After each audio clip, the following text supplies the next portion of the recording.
Hello everyone.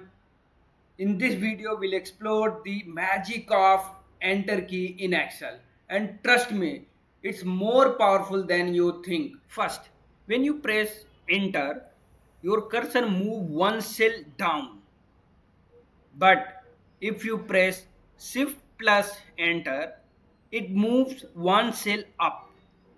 Simple, right? Now, what if you want to add a new line in the same cell? Just press Alt plus Enter. Boom! Your text jumps to a new line without leaving the cell. Next, here is something magical. Type anything in the first cell, then press Ctrl plus Shift plus Enter, and Excel will apply it to entire selected column.